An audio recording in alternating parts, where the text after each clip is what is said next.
Assalamualaikum warahmatullahi wabarakatuh. Semoga kedamaian dan rahmat Allah senantiasa menyertai setiap langkah Anda hari ini.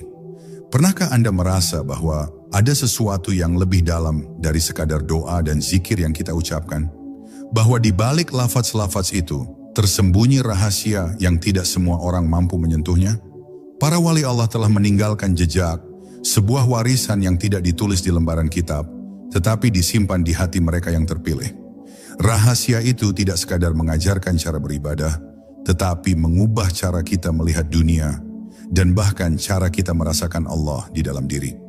Dalam perjalanan ini, kita akan menapaki jejak-jejak itu, membuka pintu-pintu yang selama ini mungkin tertutup, dan menyelami hikmah yang telah dijaga berabad-abad lamanya. Saya tidak meminta Anda untuk percaya begitu saja, tetapi saya mengajak Anda untuk merasakan, mendengar, dan membiarkan hati Anda sendiri yang menilai. Maka duduklah dengan tenang, biarkan kata-kata ini mengalir, bukan hanya ke telinga, tetapi ke dalam relung terdalam jiwa Anda. Karena mungkin inilah saatnya rahasia itu menemukan Anda. Sebelum kita mulai, coba tuliskan di kolom komentar, apa satu doa atau zikir yang paling membuat hati Anda tenang? Siapa tahu, jawaban Anda akan menjadi pengingat bagi saudara kita yang lain di sini. Bab 1. Jalan sunyi yang tidak tercatat. Di hadapan ilmu para wali, pena menjadi bisu dan tinta kehilangan keberaniannya untuk menulis. Sebab, yang mereka pahami bukanlah kumpulan kata atau hafalan, melainkan bisikan rahasia yang hanya terdengar oleh hati yang sudah dimurnikan. Jalan yang mereka lalui bukanlah jalan yang ramai dilintasi manusia. Ia adalah jalan sunyi, di mana langkah kaki terdengar jelas, detak jantung menjadi teman seperjalanan, dan setiap tarikan napas menjadi zikir yang menyatu dengan udara. Di sini tidak ada papan penunjuk arah, tidak ada guru yang memberi tanda dengan tangan. Semua petunjuknya berasal dari cahaya yang Allah nyalakan di dalam dada, cahaya yang tidak akan tampak bagi mereka yang hanya mengandalkan logika semata. Mereka yang berani memasuki jalan ini harus siap kehilangan banyak hal, bukan hanya harta atau jabatan, tetapi juga rasa memiliki terhadap dirinya sendiri. Sebab di awal langkah, jalan ini akan mengupas setiap lapisan topeng yang manusia pakai untuk melindungi egonya. Semua gelar, kebanggaan, bahkan keyakinan yang selama ini dipegang erat akan diuji dan dibalikkan, hingga yang tersisa hanyalah kejujuran terdalam. Dan di saat itulah seseorang mulai memahami bahwa kebenaran yang sejati tidak pernah datang dari luar, melainkan dari dalam dirinya, dari sebuah ruang hening yang sebelumnya terkubur di bawah ribuan suara dunia. Setiap orang yang menapaki jalan ini akan merasakan bagaimana Allah berbicara tanpa kata, mengajarkan tanpa buku, dan membimbing tanpa sentuhan fisik. Ajaran itu hadir melalui peristiwa-peristiwa yang tampak sederhana, namun menyentuh jiwa dengan kedalaman yang sulit dijelaskan. Kadang ia datang lewat kehilangan yang membuat air mata jatuh tanpa henti. Kadang ia hadir dalam keheningan malam ketika semua orang tertidur, dan hanya hati yang terjaga yang mampu mendengar langkah lembut rahmatnya mendekat. Dalam momen-momen seperti itu, para wali belajar bahwa setiap detik dalam hidup adalah madrasah, dan setiap perasaan adalah ayat yang harus dibaca dengan hati, bukan mata. Namun, jalan sunyi ini bukan tanpa tantangan. Justru disinilah cobaan terbesar muncul, bukan dari orang lain, tetapi dari dalam diri sendiri. Ego akan memberontak, akal akan mempertanyakan, dan hati akan diuji dengan keraguan yang menusuk. Tetapi para wali mengerti bahwa keraguan adalah pintu yang harus dilalui sebelum menemukan keyakinan yang murni. Mereka tahu bahwa setiap luka yang diterima di jalan ini hanyalah cara Allah membersihkan bejana hati agar layak menampung cahayanya. Maka, alih-alih lari dari ujian, mereka memeluknya, karena di balik setiap kepedihan tersembunyi rahmat yang lebih luas dari lautan. Dan inilah rahasia pertama yang tidak bisa ditulis dalam kitab. Bahwa ilmu sejati bukanlah sesuatu yang dikejar, melainkan sesuatu yang akan datang ketika hati telah siap menjadi tempatnya. Kitab-kitab dapat memberi arah, guru-guru dapat membuka pintu, tetapi langkah masuk hanya bisa dilakukan oleh jiwa yang telah menyerahkan seluruh dirinya kepada Allah. Ilmu para wali adalah ilmu rasa, terasa meski tak terlihat, dimengerti meski tak diucapkan, dan hidup meski tak tertulis. Barang siapa pernah merasakannya, ia akan mengerti bahwa sejak awal yang dicari sebenarnya bukanlah ilmu, melainkan Dia yang menjadi sumber segala ilmu. Bab 2. Bahasa yang tidak diajarkan oleh lidah. Ada bahasa yang tidak diucapkan oleh lidah dan tidak didengar oleh telinga, tetapi hanya dirasakan oleh hati. Para wali berbicara dengan bahasa ini, bahasa yang lahir dari hening, tumbuh dari keikhlasan, dan berbuah dalam bentuk cahaya di wajah. Bahasa ini tidak membutuhkan kata, tidak memerlukan terjemahan, sebab maknanya langsung sampai pada jiwa yang siap menerimanya. Dalam pertemuan antara guru sejati dan murid yang tulus, bahasa ini mengalir begitu saja. Terkadang melalui tatapan yang menembus lapisan batin, terkadang melalui senyum yang memadamkan kegelisahan.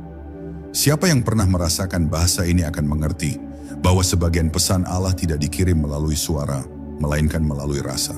Di majelis para wali, seorang murid bisa duduk berjam-jam tanpa satupun kata keluar dari mulut gurunya. Namun entah bagaimana, ia pulang dengan dada yang terasa lebih lapang dan hati yang terasa lebih tenang. Itulah kekuatan dari bahasa yang tak kasat mata ini. Ia mengajarkan kesabaran tanpa menasihati. Ia menanamkan keyakinan tanpa memaksa. Bahkan dalam diam, para wali bisa memindahkan lautan makna ke dalam hati orang yang duduk di hadapannya. Mereka tidak sibuk dengan panjang pendek kata, karena yang mereka ajarkan adalah getaran yang langsung bersumber dari nur ilahi. Bahasa ini tidak akan dipahami oleh mereka yang hanya mengukur kebenaran dengan logika atau mencari bukti dengan mata. Sebab ia berada di wilayah yang lebih dalam daripada pikiran, lebih sunyi daripada suara, dan lebih nyata daripada segala yang terlihat. Ia adalah bahasa yang dikenali oleh ruh sebelum tubuh ini diciptakan. Saat hati seseorang mulai bersih, ia akan tiba-tiba mengerti pesan-pesan halus ini, meski tidak ada satu kata pun yang diucapkan. Seperti hujan yang menyentuh tanah kering, ia meresap perlahan, menghidupkan apa yang sebelumnya mati. Maka para wali tidak terburu-buru mengajar muridnya dengan banyak kata.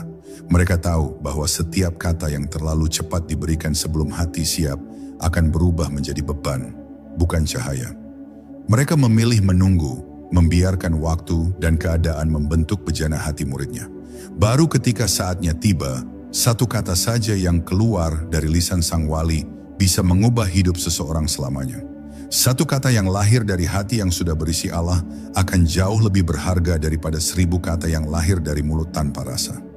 Inilah rahasia kedua yang tak tertulis dalam kitab, bahwa ada bahasa yang hanya bisa dipahami oleh mereka yang sudah melewati pintu keikhlasan. Ia tidak bisa dipelajari dari buku, tidak bisa ditiru dari guru, dan tidak bisa dimiliki oleh hati yang masih penuh kepentingan. Bahasa ini adalah bahasa yang Allah bisikkan langsung kepada hati, dan hanya hati yang jernih yang sanggup mendengarnya. Bab 3. Ilmu yang diberikan melalui ujian. Tidak semua ilmu datang dalam bentuk kalimat yang mudah dihafal. Ada ilmu yang hadir dalam bentuk kehilangan, kesedihan, atau bahkan kesunyian yang memeluk kita begitu erat hingga kita merasa tak sanggup bernafas. Bagi para wali, ujian bukanlah hukuman, melainkan kelas tertinggi yang Allah dirikan di sekolah kehidupan. Di sanalah seorang hamba belajar bukan dari buku, melainkan dari rasa yang mengalir langsung ke dalam hatinya. Tidak ada ruang kelas, tidak ada kursi, tidak ada papan tulis, hanya sebuah peristiwa yang memaksa kita untuk melihat ke dalam diri dan menemukan apa yang sebenarnya kita yakini. Ketika Allah ingin meninggikan derajat seseorang, Dia seringkali mengirimkan ujian yang tampak seperti penurunan. Sebuah kehilangan yang mencabut semua sandaran duniawi kita. Sebuah kegagalan yang meruntuhkan semua kebanggaan. Atau sebuah kesepian yang memisahkan kita dari keramaian. Dalam pandangan mata biasa, itu semua adalah kemunduran. Namun dalam pandangan para wali, itulah momen ketika Allah memanggil hambanya untuk duduk lebih dekat, untuk mendengarkan dengan lebih dalam, dan untuk merasakan dengan lebih tajam. Mereka yang tidak memahami rahasia ini akan menghabiskan hidupnya mengeluh di hadapan ujian. Mereka melihatnya sebagai penghalang, bukan sebagai pintu. Padahal, di balik setiap rasa sakit ada pesan ilahi yang tak akan ditemukan di tempat lain. Para wali telah belajar membaca pesan itu. Saat kehilangan datang, mereka bertanya, "Apa yang ingin Engkau ajarkan kepadaku melalui ini, ya Allah?" Saat sakit datang, mereka berkata, "Apa yang ingin Engkau hapuskan dari hatiku agar aku lebih dekat denganmu?" Pertanyaan-pertanyaan itu membuat mereka tidak hanya sabar, tetapi juga bersyukur di tengah cobaan. Ilmu yang lahir dari ujian ini tidak bisa diwariskan lewat kata-kata. Seorang guru bisa menceritakan kisah-kisah tentang kesabaran, tetapi kesabaran sejati hanya akan dipahami ketika kita sendiri berdiri di tepi jurang, tanpa ada satupun yang bisa kita pegang selain nama Allah. Inilah mengapa ilmu para wali tidak bisa dituliskan dalam kitab, karena setiap ujian yang Allah berikan adalah pelajaran yang unik, hanya untuk murid itu saja, di waktu itu saja. Bahkan jika cerita yang sama diceritakan kepada orang lain, rasanya tidak akan pernah sama. Rahasia ketiga ini mengajarkan bahwa ujian adalah surat pribadi dari Allah yang dikirimkan hanya kepada kita. Surat itu tidak akan pernah dibaca oleh orang lain dan tidak akan pernah bisa diterjemahkan sepenuhnya. Para wali mengajarkan bahwa jika kita ingin memahami isi surat itu, kita harus berhenti melawan dan mulai menerima. Sebab setiap luka yang kita terima di jalan ini hanyalah cara Allah membuka pintu yang selama ini tertutup di dalam hati kita. Dan ketika pintu itu terbuka, cahaya yang masuk akan membuat kita mengerti sesuatu yang tidak akan pernah bisa ditulis di halaman manapun di dunia ini. Bab 4. Cahaya yang tidak menyilaukan mata.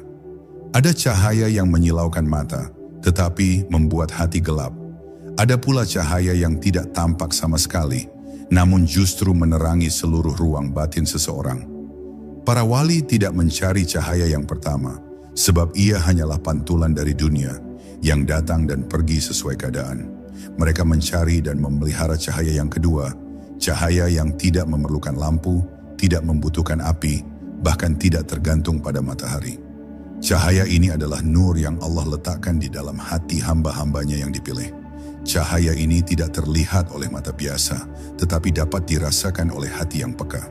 Saat seseorang mendekat kepada Allah dengan ketulusan, perlahan cahaya ini tumbuh di dalam dirinya. Ia bukan cahaya yang membuat orang kagum karena penampilan luar, melainkan cahaya yang membuat orang merasa tentram hanya dengan berada di dekatnya. Dalam keheningan, cahaya ini menyembuhkan kegelisahan. Dalam gelap, ia menjadi penunjuk arah. Bahkan dalam keramaian dunia, ia membuat pemiliknya tetap tenang, seolah berada di tempat yang jauh dari kebisingan. Para wali tidak pernah membanggakan cahaya ini, sebab mereka tahu cahaya itu bukan milik mereka. Ia adalah titipan yang Allah hadirkan hanya selama hati pemiliknya tetap bersih dari kesombongan. Cahaya itu akan padam ketika hati mulai merasa memiliki, atau ketika amal mulai dilakukan untuk pujian manusia. Karena itu, para wali menjaga cahaya ini dengan kesederhanaan, kerendahan hati, dan ibadah yang tersembunyi. Mereka menghindari sorotan dunia, karena mereka tahu cahaya yang sejati tidak membutuhkan panggung. Cahaya ini juga bukan sesuatu yang datang sekaligus. Ia tumbuh perlahan seperti fajar yang perlahan mengusir gelap malam. Setiap zikir, setiap sujud, setiap air mata yang jatuh dalam doa, menambah kekuatan cahaya itu. Hingga suatu hari hati menjadi begitu terang sehingga ia bisa melihat kebenaran meski berada di tengah kebohongan, bisa merasakan kehadiran Allah meski dunia terlihat kosong. Inilah cahaya yang membuat para wali berjalan dengan tenang di jalan yang penuh ujian, sebab mereka tahu arah yang mereka tuju. Rahasia keempat ini mengajarkan bahwa tidak semua cahaya itu baik dan tidak semua yang bersinar itu suci. Cahaya para wali adalah cahaya yang tidak membuat mata terpesona, tetapi membuat hati merunduk dalam rasa syukur. Ia tidak datang dari luar, melainkan dari dalam, dan hanya Allah yang dapat menyalakannya. Cahaya inilah yang tidak bisa digambarkan dalam kata, tidak bisa difoto oleh kamera, dan tidak bisa ditulis dalam kitab. Ia hanya bisa dirasakan ketika hati kita mulai dekat dengannya. Bab 5. Doa yang tidak diucapkan. Tidak semua doa keluar dari lisan.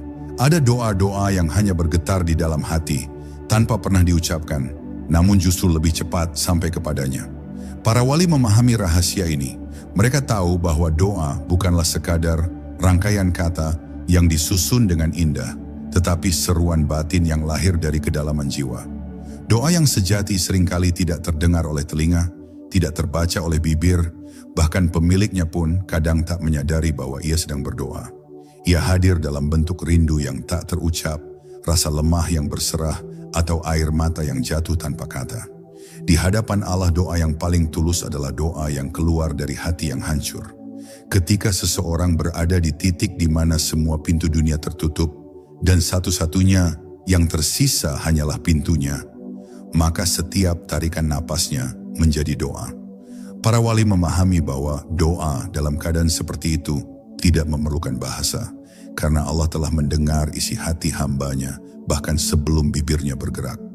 Maka mereka sering diam lama dalam sujud, membiarkan hatinya berbicara langsung kepada Rabb-nya, tanpa campur tangan kata-kata yang bisa membatasi makna.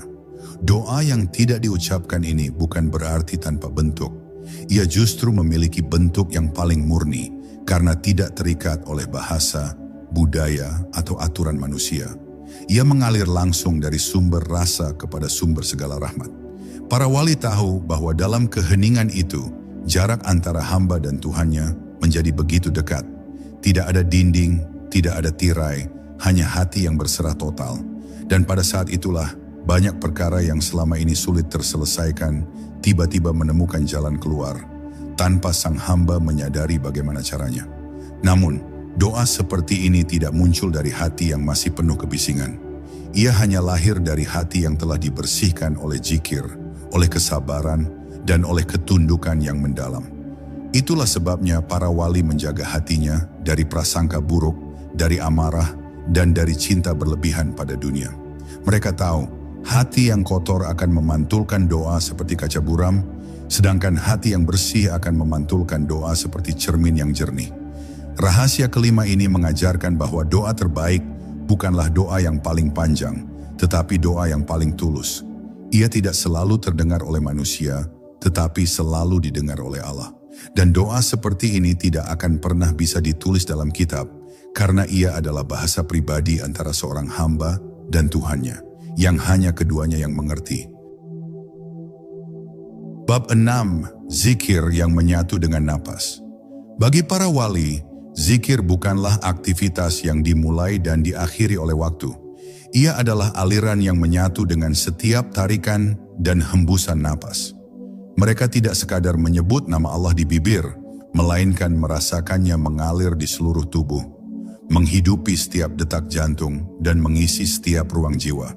Zikir seperti ini tidak membutuhkan tasbih untuk menghitung, karena hitungannya tak pernah berhenti.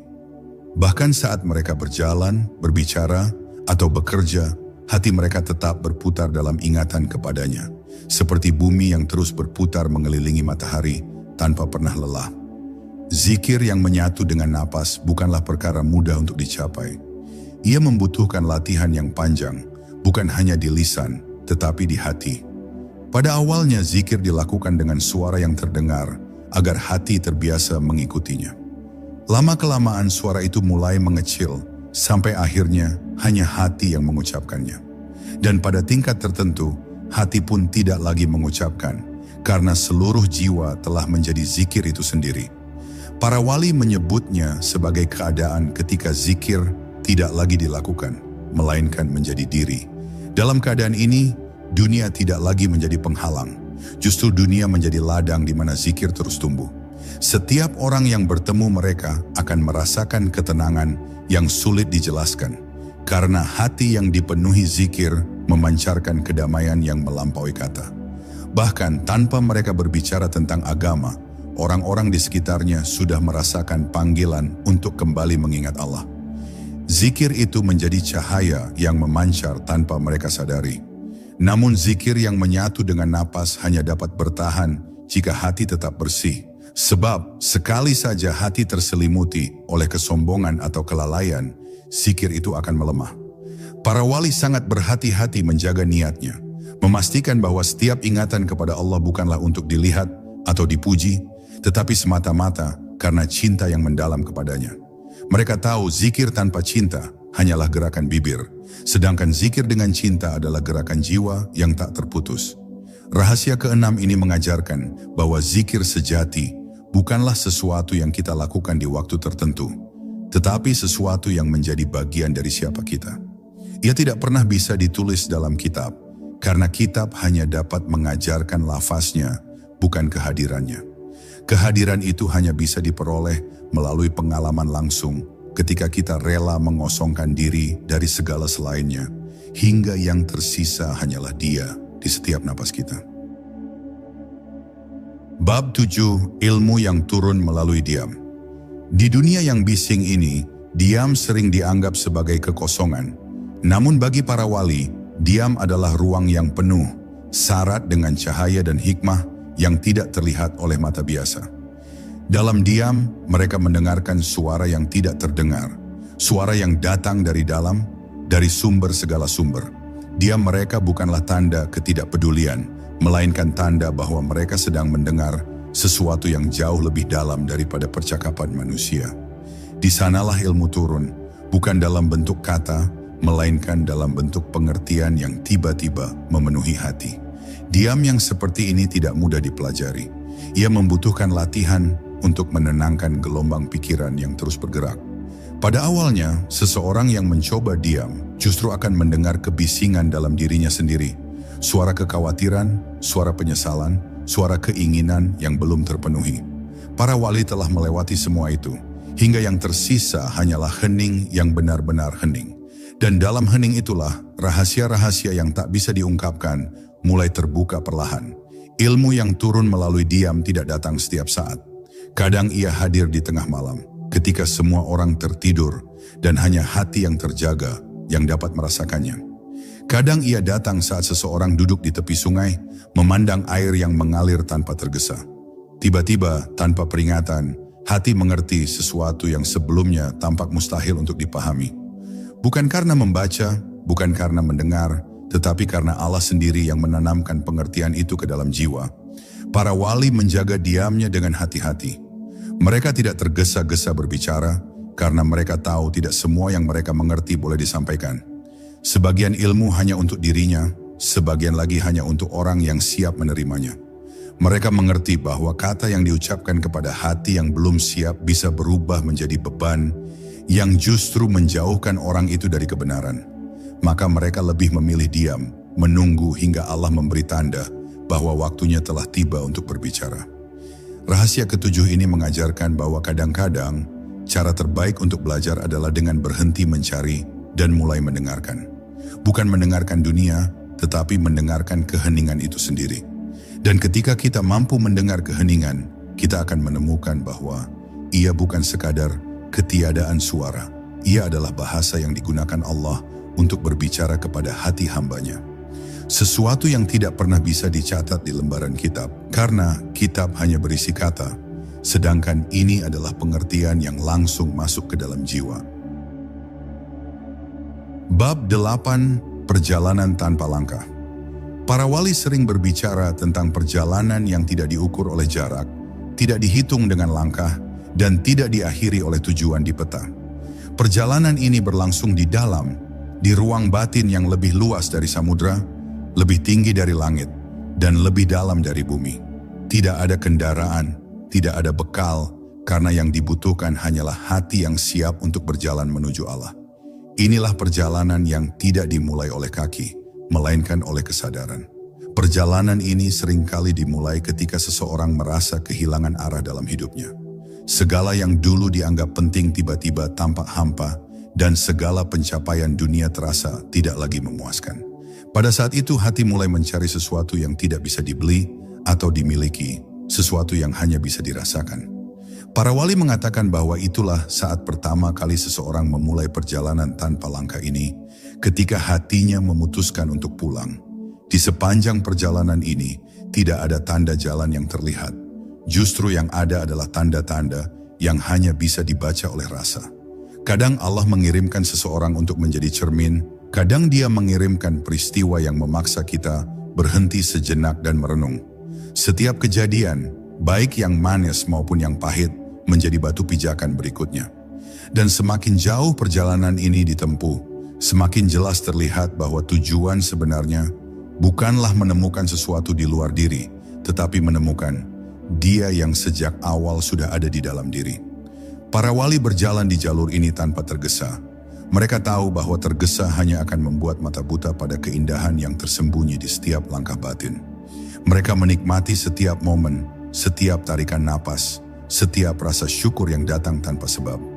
Bagi mereka, perjalanan ini tidak akan pernah berakhir, karena bahkan ketika sampai kepadanya, mereka hanya akan memulai babak perjalanan yang baru. Rahasia ke-8 ini mengajarkan bahwa jalan menuju Allah bukanlah jalan yang ditempuh oleh tubuh, melainkan oleh hati. Tidak ada peta, tidak ada jarak, hanya ada kesediaan untuk terus berjalan di dalam kesadaran yang jernih. Dan karena itu, perjalanan ini tidak bisa dicatat di kitab, karena ia bukan tentang langkah yang terlihat, tetapi tentang perubahan yang hanya hati yang dapat merasakannya. Sebab 9, rahasia yang dijaga oleh waktu. Tidak semua rahasia dapat dibuka kapan saja. Ada rahasia yang hanya akan terungkap ketika waktu telah mengizinkan dan hati telah siap memikulnya. Para wali memahami hal ini dengan baik.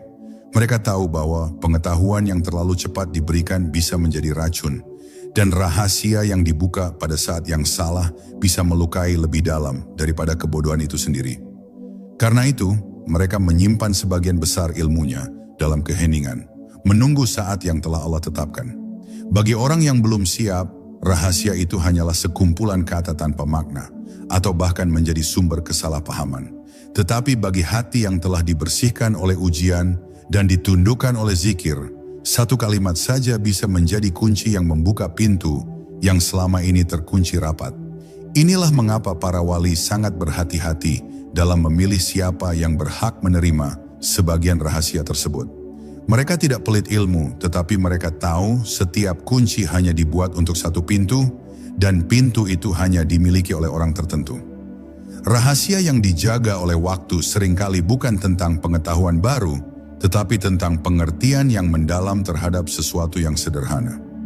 Sebuah ayat yang sudah dibaca ratusan kali, tiba-tiba terasa baru dan membuka makna yang tak pernah disadari sebelumnya. Itulah cara Allah mengajarkan bahwa ilmu sejati tidak datang sekaligus, melainkan sedikit demi sedikit, sesuai kesiapan hambanya. Para wali tidak terburu-buru untuk mengetahui segalanya. Mereka berjalan seiring dengan waktu, menerima apa yang dibuka hari ini, dan bersabar menunggu apa yang akan dibuka besok. Mereka tahu setiap lapisan rahasia yang terbuka adalah hadiah yang datang dengan tanggung jawab yang lebih besar. Dan semakin banyak yang diketahui, semakin besar pula amanah untuk menjaganya. Rahasia ke-9 ini mengajarkan bahwa dalam mencari ilmu, kita tidak hanya membutuhkan akal yang tajam, tetapi juga hati yang sabar. Sebab, ilmu yang benar tidak hanya diukur dari seberapa cepat kita mengetahuinya, tetapi dari seberapa layak kita menerimanya.